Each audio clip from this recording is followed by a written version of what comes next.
Hello and welcome to another episode from Couch to Calculator podcast. And I'm really excited to announce that today's episode is sponsored by Cock-a-doodle-do Marketing. Really excited to have these guys on board. Really excited to have you all listening to another episode. This is with me, Francesca, the accountant, and Jordan, the therapist. But what we talk about is very different to what you may think. So listen in, enjoy, relax, ask any questions for our next one, and thank you for joining in. Oh, got our coffees. Morning. Morning. Oh my God, what a rush around for us this morning. I know, for both of us for different reasons. Yeah, I've got a heavy day. But this is the thing, I say I've got a heavy day and it's not actually that bad. Yeah, I know what you mean. Sometimes if things are a bit close together, you just feel overwhelmed, then you zoom out and you think, oh, it's not that bad. Yeah. There's just a few different time pressures. I know. And this week has been a week of change at work. And we've got a new starter. Yes. So Hannah's starting, and I did a team update yesterday. So got everyone together on Teams to just navigate what my vision is now. Yeah. And it's nerve-wracking. But I absolutely loved it, and everyone was engaged, and I shared some stories on my Instagram as well. And I get nervous about doing that, but I want people to see that I want people to do well in Future Cloud. Yeah. So I'm getting more confident in just saying it how it is, because to order to get to where I needed to get to, I had to get my head down and do all the boring stuff. Yeah. Do you know, people will avoid them. Yeah. Oh, it's boring. Well, actually, the basics you've got to do very well. The foundations. To progress to far in life, and people forget that, because I can look like I'm having a whale of a time. Look, oh my gosh, she's done so well. She's an accountant. Yeah. She's an accountant and has her own firm. Bloody hell. Yeah. But I had to do this shit to get there. Yeah, absolutely. Yeah. Yeah, it's funny. I remember one of my cousins once being like, "Oh, I wish I could do your job and really earn what you're earning per hour." And I just thought, well, you can, but I said it's been nearly a decade in the making. If you think about all the training you have to do, you've spoken about, you need to go back to college and then uni, and then continuing professional development, and having some for me, having jobs that were rubbish for a while, not enjoying it until you actually find. But it requires you to keep moving. Yeah. Doesn't it? Rather than just stay stuck and be like, oh, I don't like it. Too many people give up too easily. Yeah. And I just thought, no, I'm going to share, because I really believe I can help anybody improve their life, improve themselves if they want to. Yeah. I really believe in that, and I want to do that, and I love doing that, even if I'm unsure sometimes. Yeah, but that is the key, isn't it? It's if they want to. It's how much you can invest. And I think that's it. Again, it's always about us getting in our own way, isn't it? Yeah. And I know today we're going to talk a little bit more about marketing and sales. Yeah. And for me, that is just my the bane of my life. Go on then, expand on that. I love that saying. It is, because I didn't train in marketing. I'm not a marketing professional. I'm not a salesperson. Never have been, really. Worked in Morrison's, that's about it. More reasons to shop at Morrison's. Yeah. That's a Did paid you say ad, that is. Yeah. You need to charge it. I want to. There you go. Shout out to Morrison's. So I trained as a therapist and worked in the NHS and other public sector services. So then when you become a business owner, and again, it's the same with you as an accountant. Yep. When you move into being a business owner, you then become the marketing person, the sales person, just the admin person, the everything person, until you're in a position to outsource. I know, because you made me laugh last week when you was like, I don't want to do any of the admin at all. There's no way that this can just do it for me. With the accounts. Yeah. I just felt like it's I know what you're saying. Still a burden. Because it's not your... And I was like, what? Yeah. Why is this? Yeah. I'm trying to outsource it and it's not No, because it's hard, because I have many conversations with business owners that doing their own sales invoicing or popping the receipts to us. It's a burden, I get that. Yeah. But if you was doing it all, you would realise... Oh, yeah. And that's the difference. They're like, well, I'm doing that bit anyway. And they think it's so easy to do a bookkeeping job. And with digital technology, it isn't for an accounting purposes. Yeah, and it's made me laugh because obviously I'm trying to sort George out. Yeah, we've had a and chat. his So business funny. is more complicated than mine. Very much so. And he like sat on the sofa the other day and I was like stressing over the laptop and was like, I think you're just really overthinking this. And I was like, he said this to you? Yeah. I was like, you don't know anything about accounting. And he was like, yeah, but I think you're just like really overthinking it. I was like, oh, you don't understand. He was like, yeah, but why? What does Xero do? And like, why do we need this and that? And I'm like, oh my God, he needs to chat to me. I know. And he was like, failed I'm businesses not paying for that, Jordan. Oh my God, George. Come on, George. I will show you the way. It's interesting though, that conversation, and we'll lead on to sales and marketing, but people will assume that it's just, you don't have to do any of that. Just pull it together at year end. Yeah. You will lose money doing that way, and tax, honestly. But I get his mindset, and I'm still educating. It's about when you're starting up, you don't necessarily have a lot of money to invest in that side of things. And that's the last thing It is. And then you find yourself like chasing your ass because it becomes a problem later down the line. Whereas if you hit the ground running, it's just a lot easier, isn't it? People are scared to face how much they've spent as well. So it's easy to run it blind and go, well, I'll just buy all those food purchases, for example, sell it for that. And in my head, oh my God, that makes so much sense. Yeah, I've got an extra this in my pocket because they've taken cash or whatever out. Yeah. And I've seen it so many for years. That's what I specialise in, hospitality. Yeah. If you know exactly what you're spending, then you can sort out, because otherwise there's no point in doing it if you're not making a profit. Yeah, what's your marker? Well, I think it's this. Well, no, what is it? Yeah, what is it actually when you then, because in your head it's a lot different to reality. Yeah, whereas for my business it's slightly easier because it's a service-based business. And I was trying to say that to George, like, my account's so much easier than yours and I still don't do them myself. Yeah, so. Exactly. And if you've got a tax, imagine your like payments on account, navigating all that yourself. No, that's... Well, you tried, I think. Actually, that's been the bane of my life since I've been self-employed. Payments on account. I had a conversation with a hairdresser yesterday, and just to say, like, if you do make a good profit in the first year, HMRC like to take half of that for the following year as well, and you have to pay times 1.5. Do you know what I mean? So it's like, but prepare for it. Yeah. And this is what we do. But let's go, because you say it's the bane of your life. And exactly, for an accountant to then sell, and I'm the same as you, I've had no training, no sales or marketing training. So when I launched, I had an idea of how I want to come across, but you know what drove it? It's your passion. Yeah. And not every accountant will have it necessarily or show it like I do. It's a vulnerability area as well. It is, and I think that's the thing. And also, it can get clouded by, again, fear of judgment. So you can get like mixed up with your like what are you actually passionate about, but then you can get hung up on, oh, but that doesn't quite feel like it's going to be received well, or I want to be seen in this way and that doesn't feel right. So then you're starting to, and I think we speak about this a lot, but like speak about it with my clients a lot, we're starting then to think, well, what do people want to see? What do people like? I'll try and be more like that then. And you're like really just going in blind because everyone's different. So you have to just stay authentic, true to yourself. And like you said, whatever you're passionate about, there are going to be people that share that and there are going to be people that don't.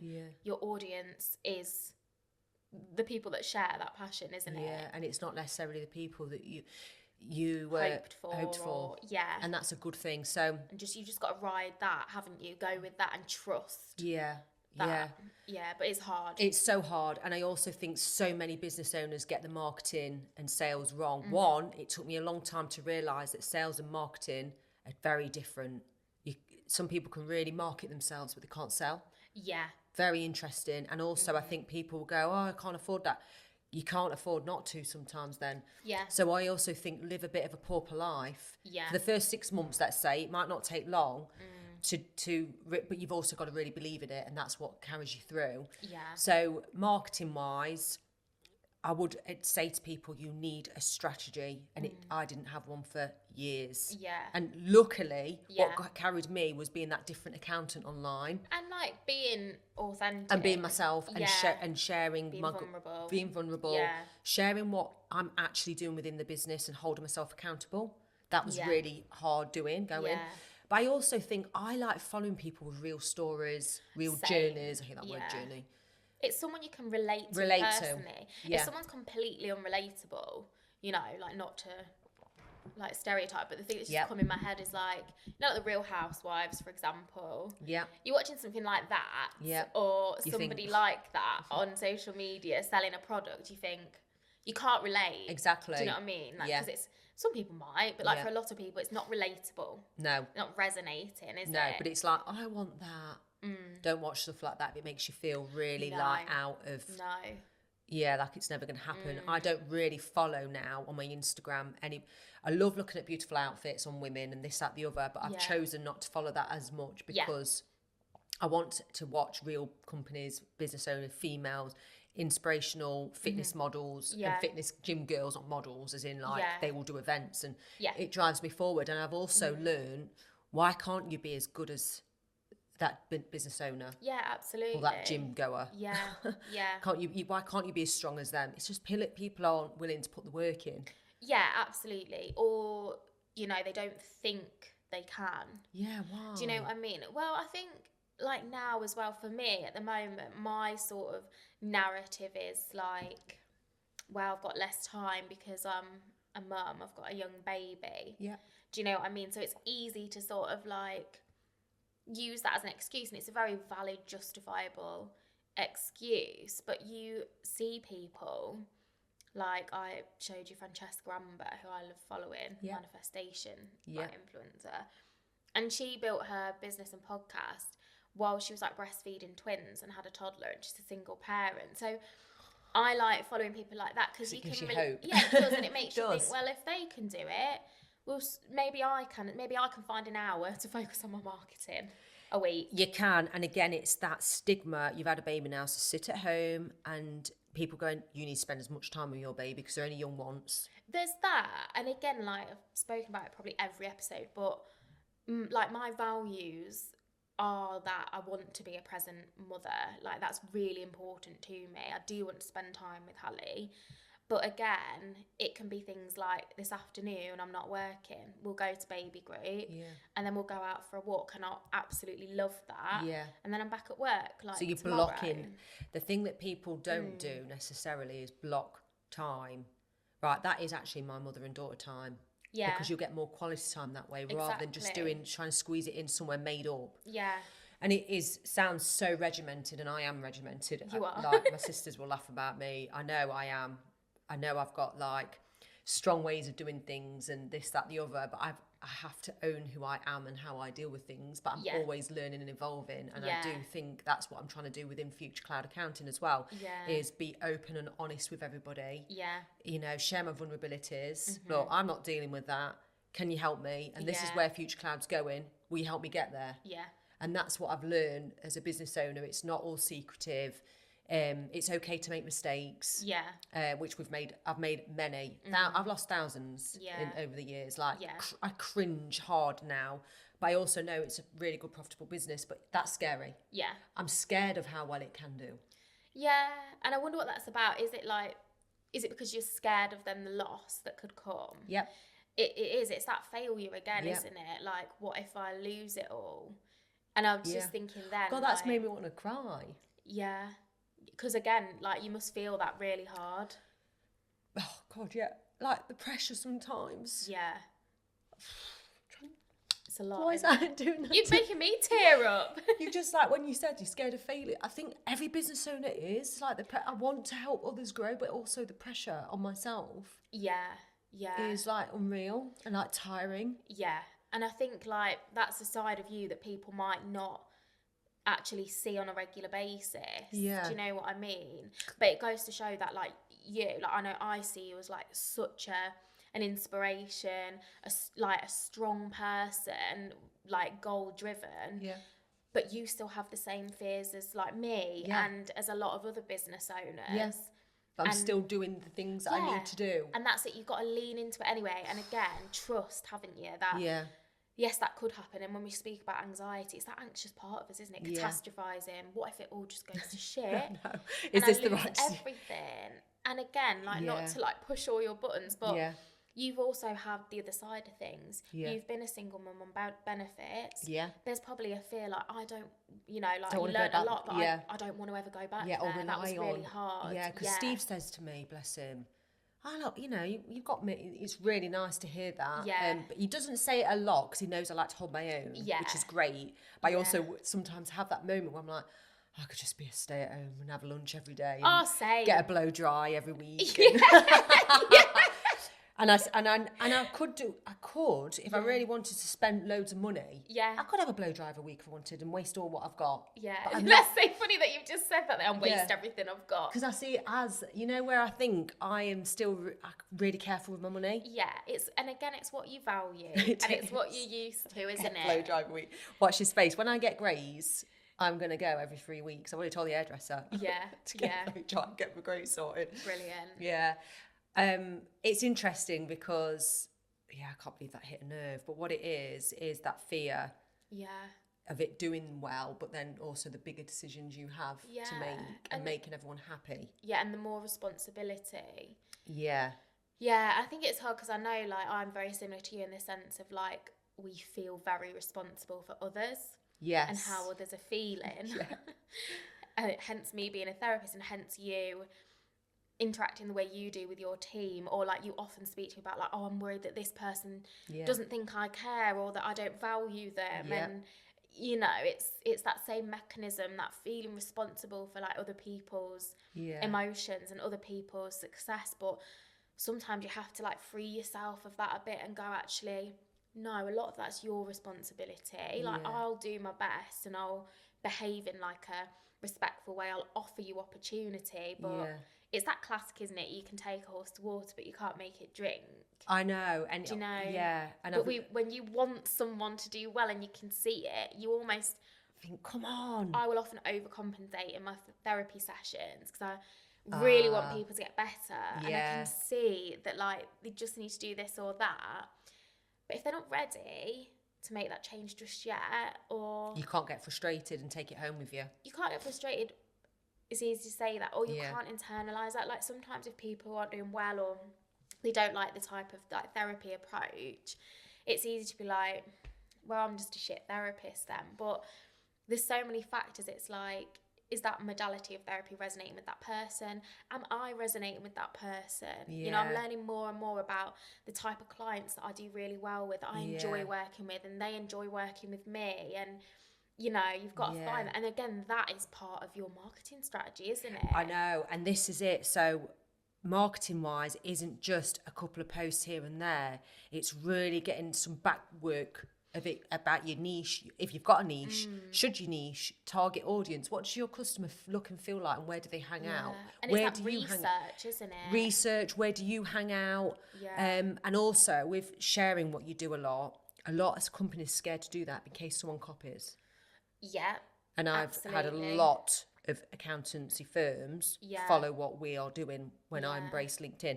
And I had to get really comfortable with that and actually collaborate. Exactly. And me and George have been talking about this recently. So he's doing a pop-up in Fernwood, as you know, on the 22nd of November. And he was talking about, like, and he went for a meeting at Millstone Brewery with a lot of the other vendors that attend. They all sat around a table to talk about problems, diaries and stuff like that.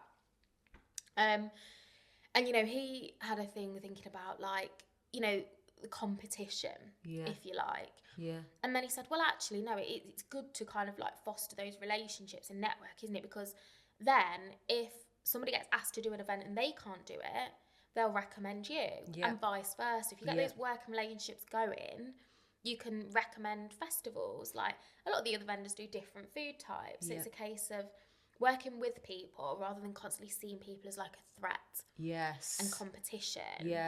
And I have this discussion with my clients a lot when it comes to self-confidence and self-esteem. And I was only talking yesterday, I think I've mentioned it before, about like jealousy and how, you know, sometimes when you see something and you immediately get that automatic feeling of like jealousy. And in me, historically, and sometimes even now, it makes me want to say something negative. So that I can feel better about myself. So now I have to go, right, I feel jealous. What's that about? And then it's I'll go, so internal, isn't it? Yeah, and I'm like, it's because I want to do it. So then I'm like, right, do you know what? That's amazing. You think it's amazing, so say it's amazing. Don't be like, oh yeah, well, that's not that good, because say it's amazing because you think it's amazing. Yeah. You want to do that. Yeah. Compliment people, ask people questions. I know. I used to be. I think I've said this to you before. You'd feel, some people made me feel daft for giving someone a compliment. Why are you complimenting them? They don't compliment you. Yeah. What? And also, it's a case, isn't it? Oh, well, they're doing it, so now I can't do it. And it's kind of like, no. You're like, you can't think like that, because else we'd never do anything, would we? No, exactly that. It's so interesting. But I'm so excited to announce my next sponsor. So we need a drum roll, please. Cock-a-doodle-do marketing agency. So let me tell you about what these guys can do for your business. So they can help you create a branding structure. They'll help you be clear on your marketing aims. Everybody needs a bit of this. Strategy planning. They'll help you gain more customers with a marketing strategy. So invest in the best. If you need a website design or improvement, have you done your own DIY website? They can help you with that. They will help you build a landing page from scratch. They also deal with all digital ads and communications to put you in front of the right people to grow your business.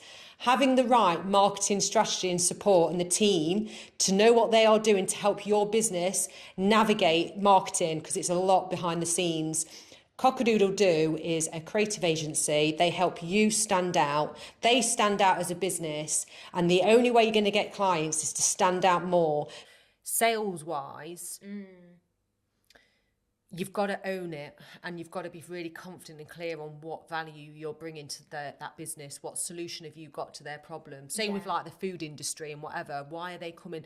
A lot of it with the food industry as well will be the person they're buying from, who owns that business, who's got that popularity vibe about them, and really selling what your food's about. Or, for example, your professional services, you really believe in, you're going to make their business so much better. And I really believe in that. This is why when you're saying about Jordan. I struggle with that. Yeah. So for you, sales-wise, because we've had a conversation, I said, do you believe you can turn their life around? And you went, yes. I do, but then there's doubt.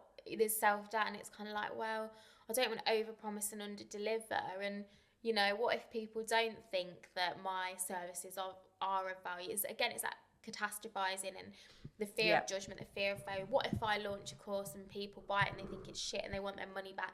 It's all that like so fear. Let's say then, and this could happen with a marketing business, for example. So they said, right, we're going to get you some return on your investment. We're going to get this, we're going to get that. And then when it doesn't happen and they get the complaint, people learn very quickly. You need to learn very quickly of what didn't work and why. Yeah. And also take it on the chin. Yeah.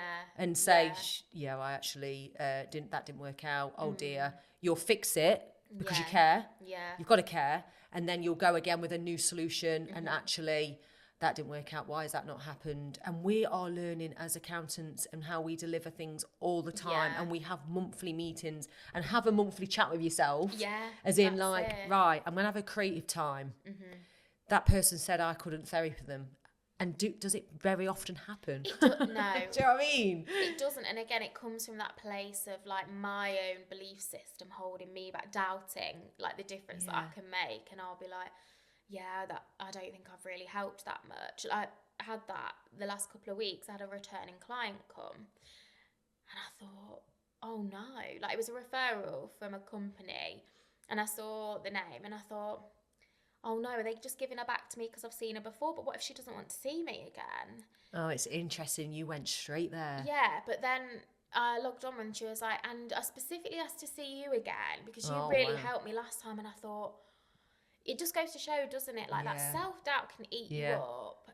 But like the value she got from it was something that I couldn't even recognise. Sometimes it is obvious and people give you a lot of feedback. This particular client wasn't like that. Some people want to do it all secretive, so they won't give you feedback. Yeah, it's just different like personality types. You don't know the impact you've made on that person because it's more internal. Yeah. And they're kind of thinking it over and then implementing it, like you say, a bit more discreetly. But yeah, to hear that again, it makes you stop, doesn't it, and think like, why are you always doubting yourself and your ability? I think Women especially. I do think men do it, but they will cover it up a different way. And George will be doing the same, I'm sure. Steve is frigging fantastic, I have to admit, with his approach. Yeah. And he's harsh, but he'll say, we have gym members leave all the time. Yeah. Right? And I'm like, oh my God, you need to retain them, which he probably does need to look at that to some degree. But also you have to look at the industry. Exactly like that. me, I don't know how many times I've left and rejoined Code. Yeah. It's not about the gym. It's not. It's about me. And he says, it's only 5%, 15% of people that train. And then there's only 5% of them that will go. So they'll book gym. Something really small, it might even be 2%. Yeah. It's a small minority. It's really interesting.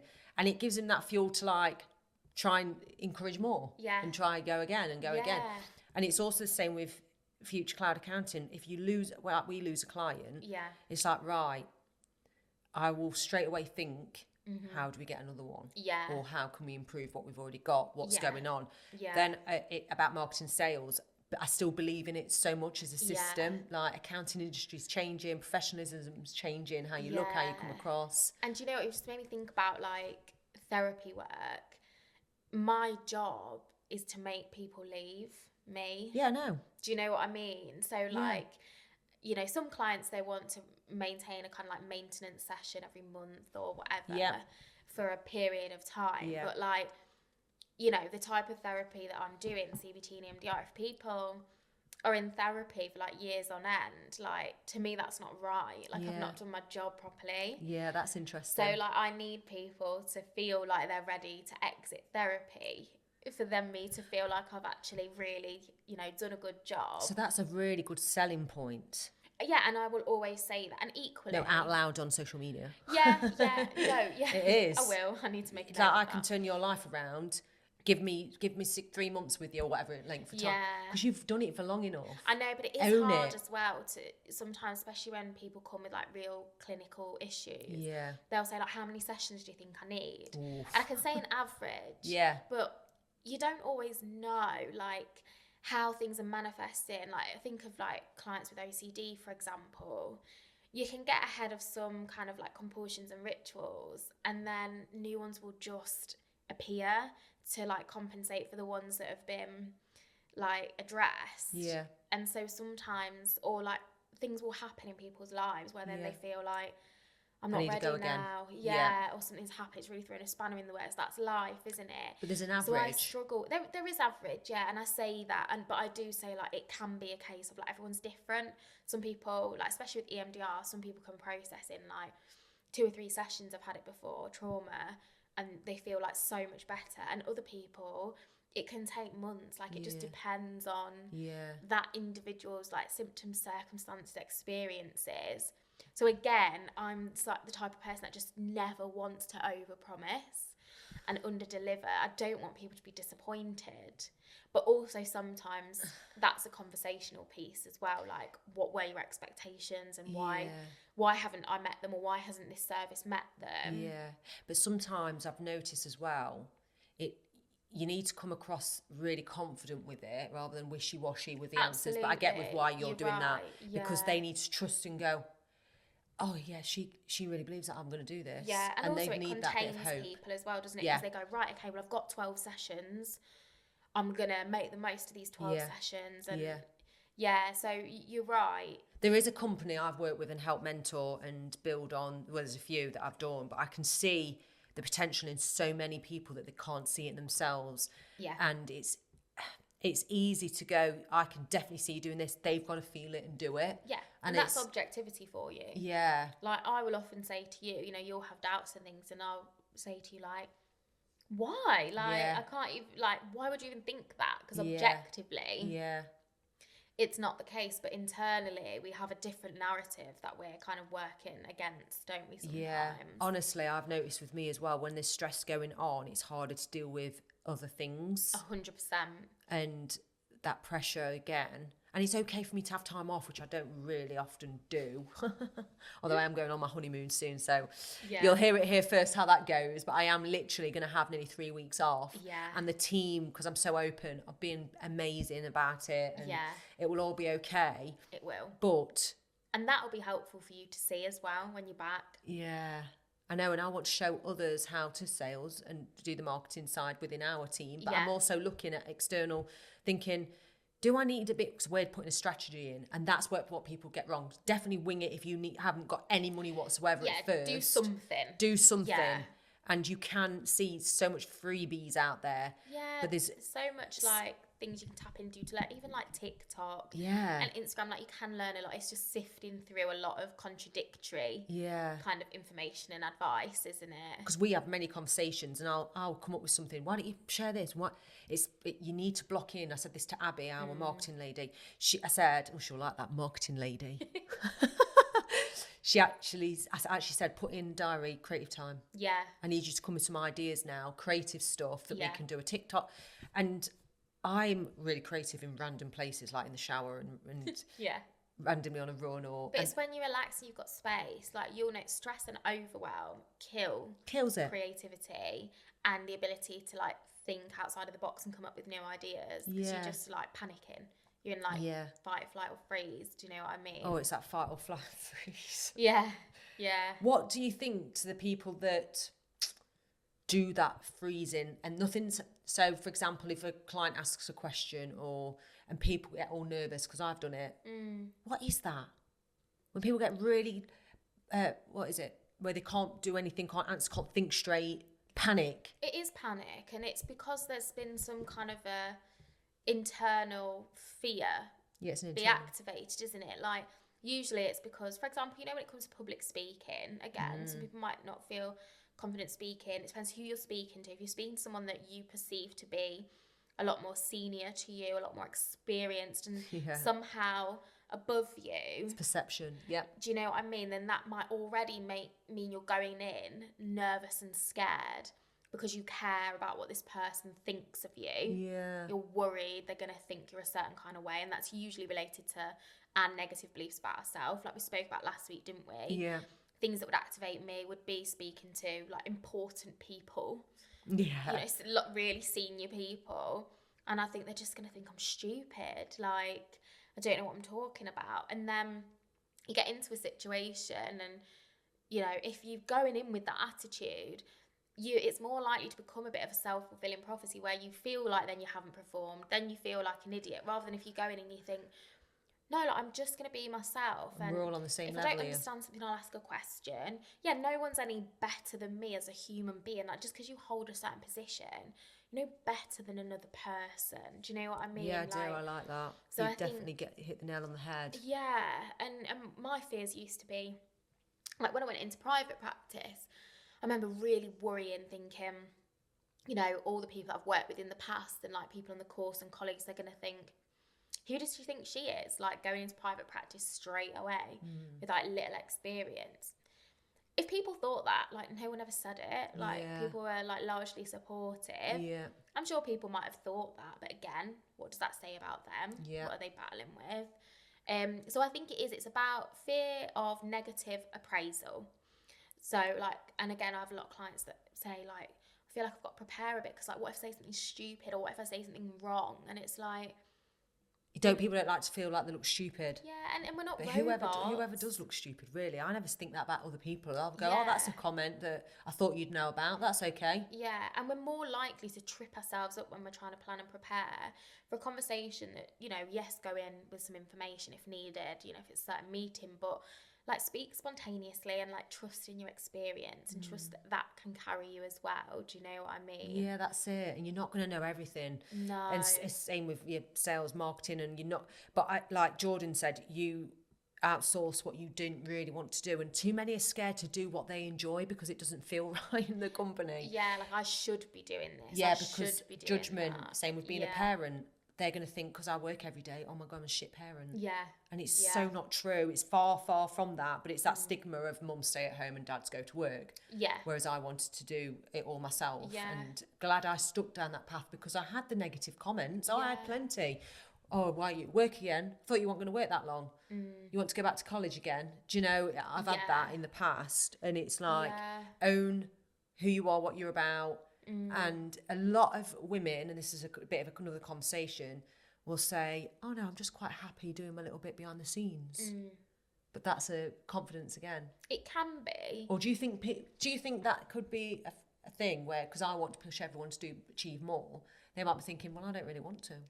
Yeah, and I think, again, we live in a world where that is very much pushed. Yeah. Like, always striving for the next thing, striving for success, whether it be materialistic.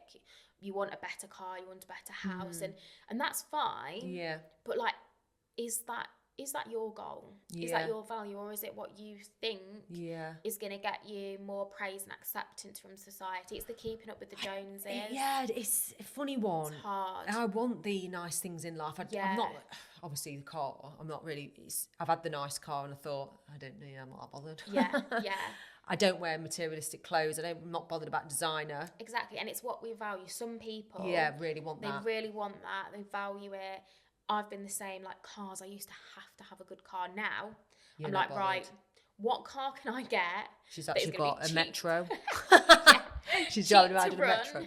Cheap to tax. Yeah. Like, I need it for a functional purpose to get Hanny for me to be when George needs the family car for his business stuff. Yeah. Your priorities can shift and change. And I think, again, it's allowing that to happen and accepting it. Yeah. Letting go of the things that actually genuinely don't matter to you anymore. No, and it's interesting because me and Steve laugh about this.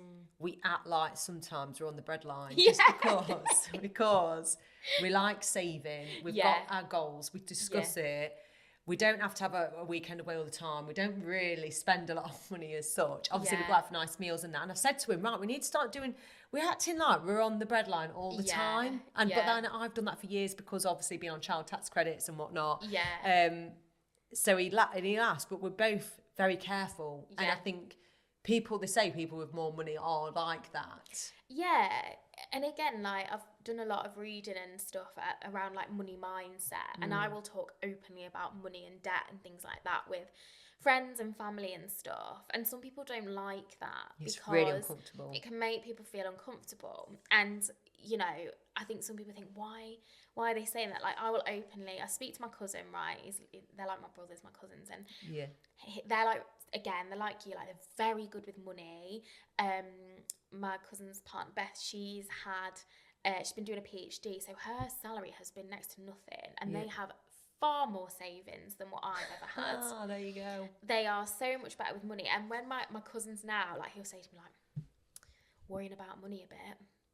And I laugh because I'm like, I always say to him, if you were in my financial situation, you'd be having an absolute breakdown, Callum. Yeah. But because he's used to having a certain amount in his savings, if it drops below that, it's panic for him. Yeah. Whereas for me, I will openly say, because I think it's so common nowadays, I've got loads of debt. Like I've got a mortgage, I've got, you know, car on finance, need to get another one. I've been on maternity leave, so I've got like some credit card debt and stuff like that. Yeah. I think people can be really ashamed to say that, but... No, I think it's brilliant that you have. Yeah, because that's what I've needed to do for a short period of time. Yeah. Am I going to live like that long term? No. They do say in business, get in debt to get what you need to get to, as in invest. So debt to grow, scale. Yeah, but manage debt. Manage debt and like, a strategy. Yeah, never, you know, you don't want it to spiral out of control and not be making payments and stuff like that, but you can really make credit and debt work for your situation if you 100%. manage it well. Yeah. Do you know what I mean? Yeah. And again, like money is the sort of thing I think that women don't talk about often enough. I love talking about money. We have to. Yeah, we do, and I am not open. Because like bragging or do this or do that, but to let people know whatever goals you have around money and whatever that's driven by. So for me, it's not about flash things anymore. It used to be. Yeah. It really did used to be for me. Yeah. But now for me, it's about time and freedom, like you know, having more time and having more opportunity, being able to do more things as a family, have more experiences and stuff like that. 100%. You know, and maybe your priorities shift with age, like I'm sure that's a massive element of it. And also just sometimes you have events that happen in your life, don't you, that make you really reevaluate what's important to you as well. So I think money women need to talk about money more. Oh, 100%, and People say need where they to want not, to get to. Yeah, and also that sometimes means like sharing something that you're not proud of. You know, if you have kind of gotten in under your head with debt, or speak about it so you can get a solution to it. Exactly that. Do you know what I mean? 100%. No, that's really good topic of conversation, and we'll probably go on that a bit more in the future as well. Yeah. I was just trying to think as well while you was finishing that, like what sales and marketing tips, like if we can shorten it down. Would you, because I would say if you're a growing business, I'd say get marketing strategy in place and pay for that as a consultancy, and they'll come in and transform and give you ideas. Yeah. If you haven't got the money yet, I would also say do a lot yourself, but it's going to be, it's time, isn't it? It is. Then build to get some quotes from the marketing agencies and find out what it will cost and where they can get you to. Because a lot of people are scared to pay it out in case it doesn't work. 100%. Yeah. And you just got to do a bit of research, haven't you, into like who you are paying as well. Because there's a lot of people now that have gone into sort of like social media marketing and stuff. And, you know, you want to make sure you pick someone that's right for you. It's not something, as I said before, I've got massive experience in, but for me, the number one thing that's important to me in my marketing and that I look for in others is authenticity. Yeah. Don't try and make yourself something that doesn't feel authentic or doesn't resonate with you. Yeah. Because you're just starting off on a bad foot then, aren't you? Exactly that. Not got the foundation. Marketing strategy has to speak to, like you said, your passion, has to be authentic. Yeah.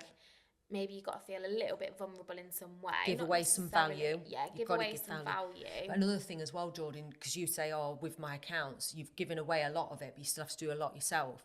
Same with marketing. If you paid an agency £400 a month, they need to rely on you to give them something. It needs to be your voice. Yes. They have to learn. But they'll do all the tactical bits behind the scenes that you wouldn't even think of. And sometimes, like for me, and again, I've paid for different courses and things like that before, but I haven't ever paid really for marketing. No, that's interesting. Yeah, and for me, again, it's fear that I'm going to be like misrepresented.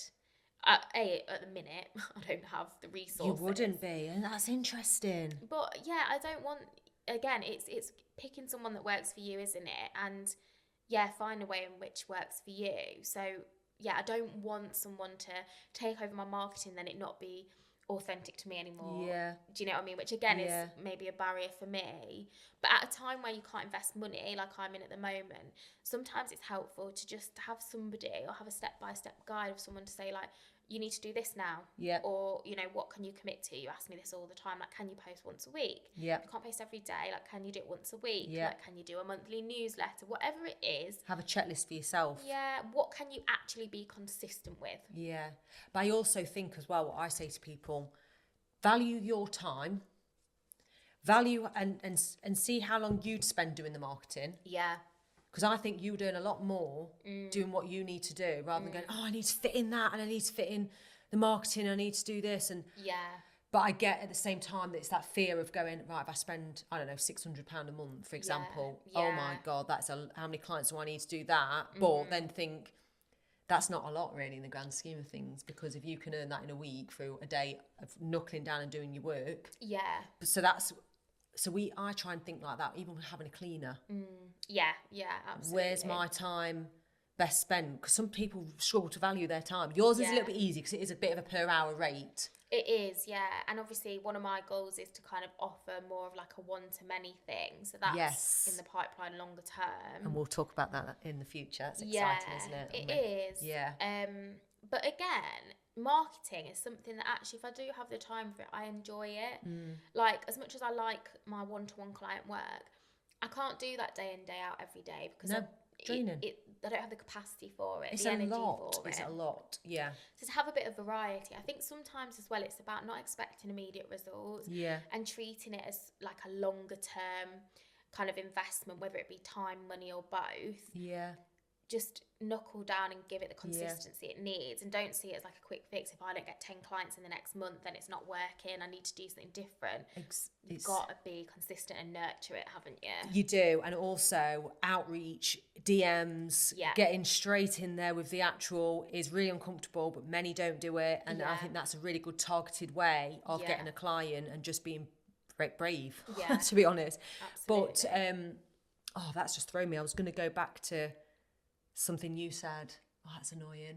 You know, you've just got it there and it's like, oh, I don't know. I do love talking about sales and marketing, and we will talk more about it in the future as well. Yeah. But to finish, because last week we ended it on going, the seasonal affective disorder. Oh, yeah. And I know you struggle. I know Abby does. She says, I hate it's raining and all this, that, the other. And a lot of people do. Yeah. How have you felt then with this first half of the week being rainy, really cold? Not too bad. Like, I guess like the grey, rainy day, was it Monday that was absolutely horrendous, torrential rain? I remember waking up and feeling like, oh no, like I just can't be bothered today. I did. And I just That's so normal. I just want to hibernate. Do you know what I mean? I want a sofa day. I just want to chill and like not have to work. It's funny, isn't it? So then what happens when you think like that? Because I'll tell you, like, I don't think like that. I've never done that. Yeah. But that's because I'm so regimented. My brain won't even go there. I know, because you're so funny. It's weird. I've never done that on a Monday. It never comes to my brain. Yeah. Because and it wasn't regimented. necessarily because it was Monday. It was like the day that it was as well. But again... I know what I was going to say. I need to do Go it. on. Can I? Yeah. My kids were... So mine was a 10-year process before anything real good happened. Yeah. I did a lot of free work, a lot of studying, a lot of £6 per hour jobs. Yeah. And it's the same with you. So all what you're doing now, including this podcast, and learning about what you want and what you need, could be another 5 years, because you started 5 years ago. Yeah. And then it'd be like, oh my God, Fran, do you remember when I was trying to do this, and now I'm doing this with celebrities. I'm also doing this course, big webinar that's £100 a ticket, for example. Yeah, exactly. So exactly that's it. I just had to get that out. Yeah. But yeah, it wasn't necessarily just about like the Monday. It was the rain and like what kind of a day it was. But like you said, even though it's not my default yet, where I'm like, no, you know, be more positive or whatever. Yeah. I do have to work hard for that. But I do have certain structures in my week that help me. Yeah. Owning a dog is good. Is one of them. So despite it raining, being horribly grey and thinking, oh, George is off with Hallie and he's looking after her so they can like watch Hallie and chill or whatever and just like potter about and play. Yeah. I want to do that. I don't want to work. It was a case of like, right, okay, well, you've got to, and you also need to get the dog out now, regardless of it absolutely tipping it down. Yeah. So like wellies went on, raincoat went on, out I went with Bear. By the time I got back, I felt loads better. Do you know what I mean? It's always true. The after it is. I've been outside. You never regret a workout. You never, or a walk. Like it's whatever you're into. But like having to walk the dog, having to walk Bear for me, just helps me so much, because as soon as I've got out of the house, out of the four walls, outside, you know it was raining already. It's when it rains when you're out and you're not expecting it. It can ruin your walk, can't it? Yeah, well, you just when you just got a get dog, on with you it. just get out, and a dog that will like needs a walk every day regardless of the weather. So the top tip from Jordan is get a dog, which is my absolute nightmare. I know. Anyone listening, I would absolutely. There is no way on this earth I'd ever get an animal. It's funny that we're such good friends, because the fact you're not a dog person really bothers me. I know. Well, you're not a coffee person. You don't drink coffee, so hang on.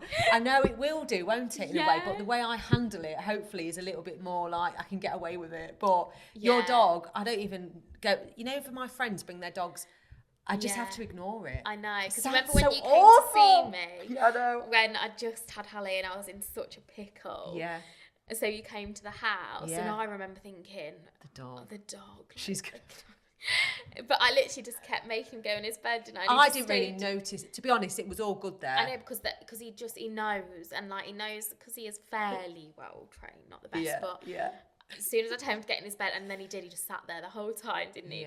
And he had got up a couple of times, I think, but it's so funny. But then the beauty of like having a good relationship, like I do it, my sister's got a dog and she never wanted dogs, but she respects the fact that it's okay that I'm not like that. You don't have to force these things. Exactly. But I love the fact she loves her dog and it's sweet and whatever else. Do you know what I mean? Dogs are cute, but I'm just... Have you never liked dogs? I had a really bad, it's probably bad experiences in the past. Yeah, it usually is. And when you've had a really bad case of, because I've grown out of it a bit more when I'm older, but been allergic. Right. And my chest tightening and all, you know, because of bad asthma and this, that, and the other. Yeah. And I get hives if they lick. So I get really itchy, and and I've had bad eczema. Yeah. It's all little mini things that you think, that makes so much sense. I'm protecting myself here. Like, I don't do like. not Yeah. come near me. Yeah. I'd rather just be blunt with my friends that I can. Do you mind? And they're like, oh God, no, they're fine. But I know I'm making them feel a little bit uncomfortable because it's their baby. Yeah, but again, like, I think you've got like not that you don't have to have a justifiable reason, like it is what it is, but also when you've had that kind of experience, like you say, like I'd rather not have to have like an asthma attack or get high or pretend I'm loving the dog and smother for the sake of like pretending to and having to stroke your dog. Like, anyway, that is like random so if you suffer, and I want some questions, I'm hoping we'll get some comments on our Spotify and whatnot, but with that feeling of low in the Christmas period, don't like Christmas, seasonal affective disorder, please ask us questions. We will touch upon, get more into, like, we are going to start bringing in topics, aren't we, for December time. I think would be great.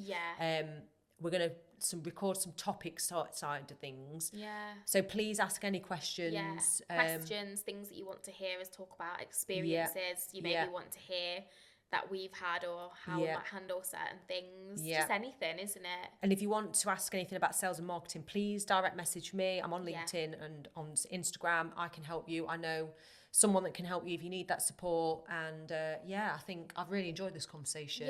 And I just think I appreciate that I've got you as a friend. I'm going to get really mushy here, and I'm going to try not to cry again. But I have been emotional for the last couple of weeks, and I think we should share that as well. Definitely. And I appreciate all the listeners and all the sponsors and support we've had so far, because it's been incredible, hasn't it? It has. Thank you so much, everyone. And we'll see you next week for an update on everything. Bye. Bye.